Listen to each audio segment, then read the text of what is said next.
I'd just like to pose a question first. When we think about communication, what's the problem with communication? We don't always think of it and identify it as something that has an intrinsic problem. What's the problem with communication? Pardon? People don't listen. People don't listen? Everybody has a different definition of what good communication is. Yeah, not everybody knows what good communication is. The problem with communication is the illusion that it's been accomplished. The transaction, and I'll talk about this in a little while, about it being a transactional process, but it becomes a problem when people think we've communicated when in fact that we haven't. Most basic of our needs is to understand and be understood.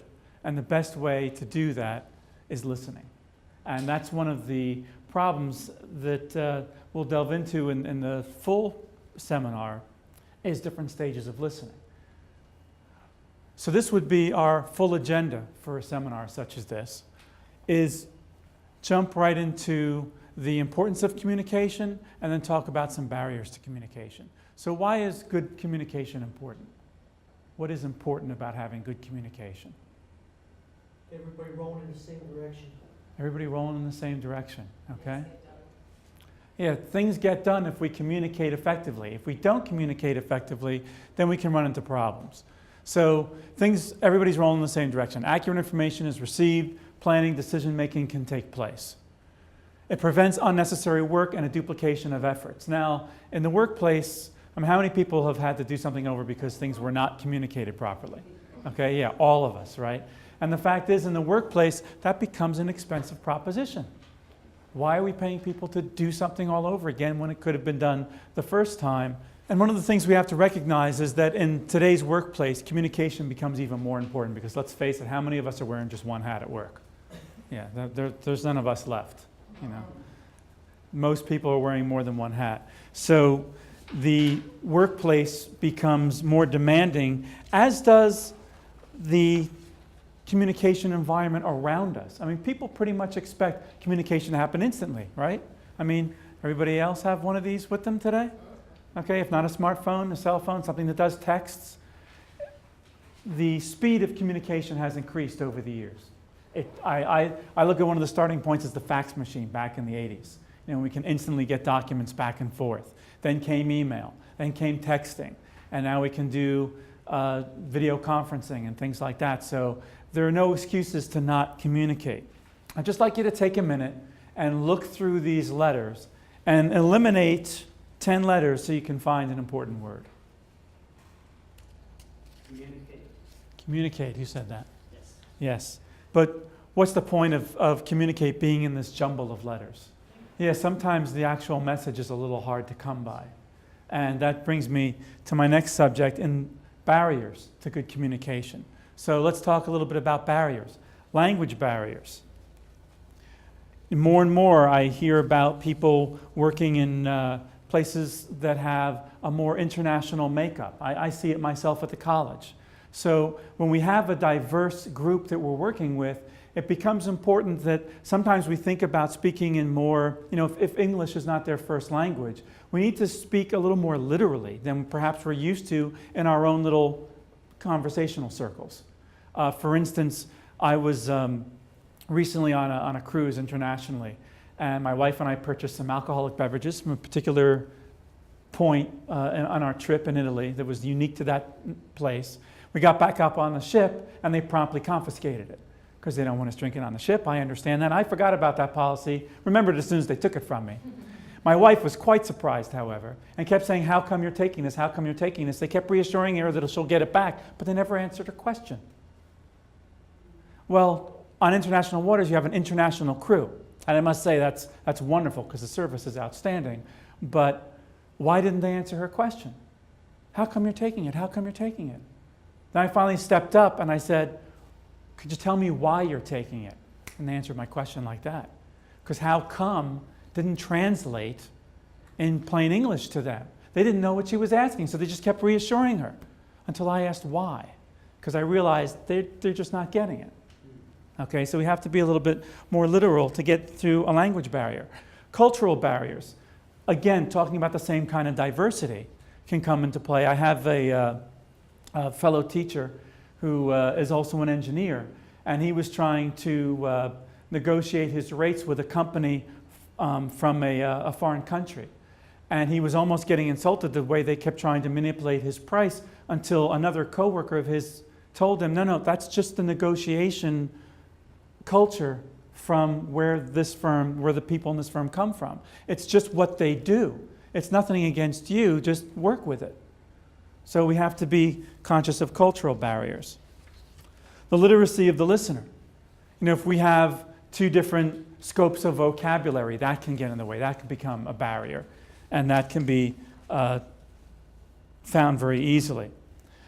This is one that's hard to spot. The other two, we can say, all right, maybe I need to be more concerned about how I structure my speech. However, past history, certain phrases, the way you might frame things could have a negative connotation based on someone's previous experiences, and you can't see that coming. So again, that transactional process, we have to be prepared for something maybe negative coming back that we didn't expect and we didn't intend to be interpreted that way, just based on past history. Technology. I just went through the different technologies that have become intrinsic to our everyday lives, where we expect that things can happen instantly. One of the things we have to remember is that technology can become interference. I mentioned the video conferencing. How many people remember the Verizon commercials? Can you hear me now? When technology just isn't working for you sometimes. So that can cause its own interference. And that adds up to the environment that we're in. If during this particular speech they decided to start working on the roof, that would be a problem with our environment. So we have these transactional things that happen as we verbally communicate. But we also have to remember that actions speak louder than words.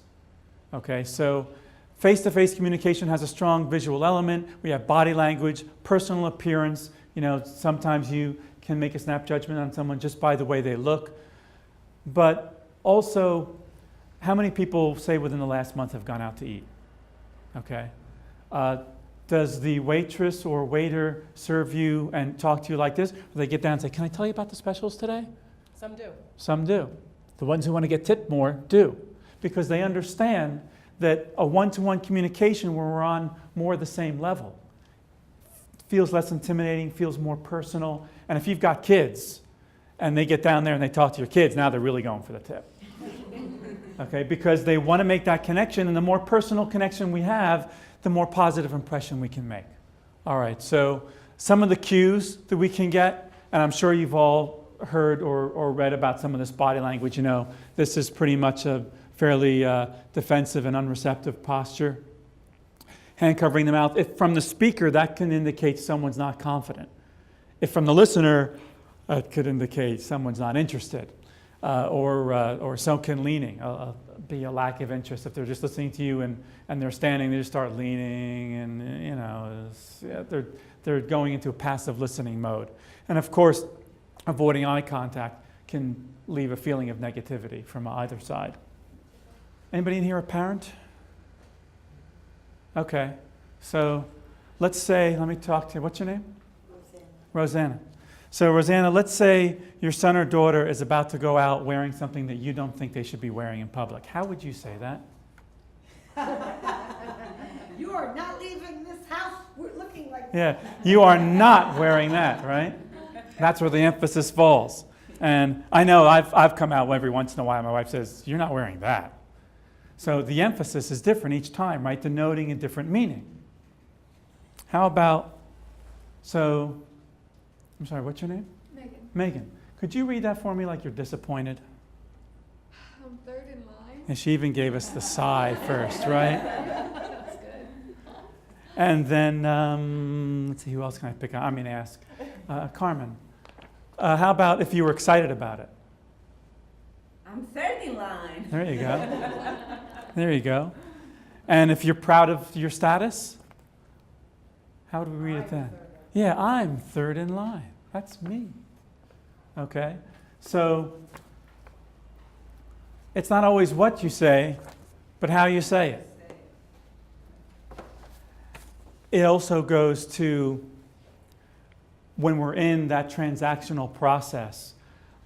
Think about if the conversation is not necessarily going in the direction you want it to go. Someone may be losing their temper a little bit. It's not what you say, but how you say it, and that starts to come through. And it's important to not respond and escalate, but to try to keep your calm. All this comes down to what we consider tone. And tone is comprised of several different things. In a public speaking environment, we call this vocal variety. In a conversation, in everyday communication, we translate it as tone. So pace, volume, inflection. I remember working in a particular company where our controller was from the southeast and spoke with a little bit of a drawl and much more slowly than my northeastern companions were used to. And every now and then that itself would start a conflict. Yes, thank you. Volume, again, going, and intensity. These work together when we talk about the conversation not going in the way we may want it to remain calm and to not feed into an intensification. And don't get me wrong, intensity is great when it's excitement. But intensity, when it turns to anger, can get dangerous, especially when you're talking about dealing with a customer. You want to be the one that stays steady and tries to keep that customer calm. And all this adds up to attitude. That's the interpretation from the communication. It's attitude. Let's face it, if we're dealing with customers, I asked how many people went out to eat. If you had a great time, you probably told 3 or 4 of your friends. If you had a horrible time, you probably told 20 of your friends, right? So mean what you say what you mean, because people are going to remember that transaction. And in any, whether it's a public speaking environment or a small group communication, it's a transactional process. And it's going to go both ways.